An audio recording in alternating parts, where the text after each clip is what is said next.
पवित्र शास्त्राचे वाचन करण्यापूर्वीची प्रार्थना. हे देवा, तुझा शब्द वाचत असताना मला तुझी ओळख होऊ दे. तुझे प्रेम व तुझे स्मरण रोजच्या जीवनात होण्यासाठी तू मला मदत कर.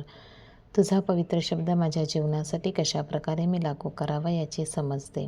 हे पवित्र आत्मे, आमच्यातील अज्ञान दूर कर. आमच्या कुटुंबात आणि या जगात हा पवित्र शब्द वाचत असताना तुझ्याविषयी व इतरांविषयी आमच्या हृदयात प्रेम प्रज्वलित कर. आमेन. शनिवार, तारीख 22 ऑगस्ट. मरियेचे राणीपद. पहिले वाचन यशया अध्याय 9 ओवी 2 ते 7. अंधकारात चालणाऱ्या लोकांनी मोठा प्रकाश पाहिला आहे.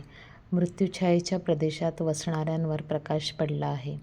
तो राष्ट्राची वृद्धी केली आहेस, त्याला महान नंदप्राप्ती करून दिली आहेस. हंगामाच्या उत्सवसमयी करण्याच्या आनंदाप्रमाणे, लूट वाटून घेणाऱ्या लोकांच्या आनंदाप्रमाणे ते तुझ्यासमोर आनंद करतात. कारण मिद्यानाच्या दिवसाप्रमाणे तू त्याच्या भाराचे जो, त्याच्या खांद्यावरची काठी, त्याच्यावर जुलूम करणाऱ्याचा सोटा मोडला आहेस. युद्धाच्या गर्दीत जोडे घातलेल्या योद्ध्यांचे जोडे आणि रक्ताने भरलेली वस्त्रे ही जाळण्यासाठी अग्नीला सर्पण झाली आहेत. कारण आम्हासाठी बाळ जन्मला आहे, आम्हास पुत्र दिला आहे.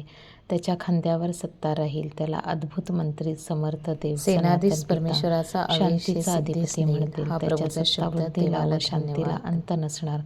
तो दाविदाच्या सिंहासनावर बसून त्याचे साम्राज्य चालवेल आणि तेथून पुढे ते सर्व काळ न्यायाने आणि धर्माने दृढ व स्थिर करेल.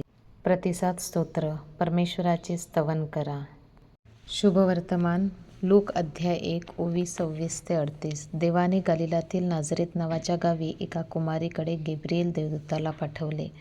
ती दाविदाच्या घराण्यातील योसेफ नावाच्या पुरुषाला दिलेली होती आणि त्या कुमारीचे नाव मरिया होते. देवदूत तिच्याकडे येऊन म्हणाला, हे कृपापूर्ण स्त्रिये, नमस्कार, प्रभू तुझ्याबरोबर असो.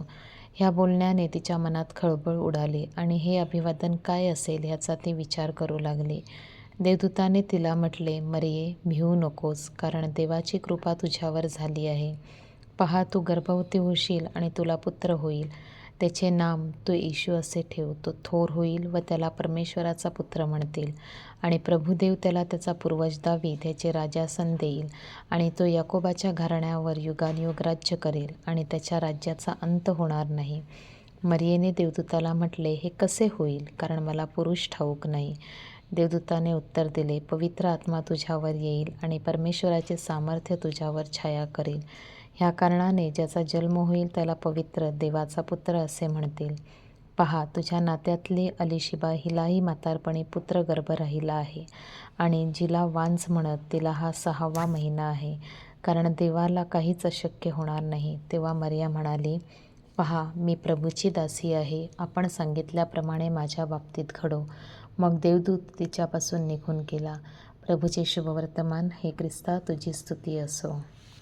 चिंतन. गेल्या आठवड्यात 15 तारखेला आपण पवित्र मरियेचे स्वर्गनयन हा सोहळा साजरा केला. तिचे पृथ्वीवरील सर्व सेवाकार्य संपल्यावर तिला सदेह स्वर्गात घेतली गेली. आज आपण तिच्या राणीपदाचा सण साजरा करीत आहोत. पवित्र मरिया ही स्वर्ग आणि पृथ्वीची राणी आहे. तारणाच्या इतिहासात पवित्र मरियेचे योगदान हे अनन्यसाधारण आहे. ख्रिस्त राजाची आई, देवमाता, ख्रिस्त सभेची माता, प्रेषितांची राणी, सर्व संतांची राणी अशी बरीचशी महान शीर्षके तिला दिलेली आहेत. ह्यावरून आपल्याला समजते की पवित्र मरिया ही एक साधीसुधी व्यक्ती नसून महान व्यक्ती आहे. परमेश्वराची योजना पूर्ण करण्यासाठी तिने तिची सर्व स्वप्ने, आकांक्षा, आशा पणाला लावल्या. तिच्या एका होकाराने आपणासाठी तारणाची पहाट उगवली. तिने तारणाऱ्याला जन्म दिला आणि येशूच्या रूपात आपल्याला स्वर्ग आणि पृथ्वीची राणी शक्तिशाली उद्धारक पृथ्वीवर असताना तिचा हा त्याग विसरू शकत नाही.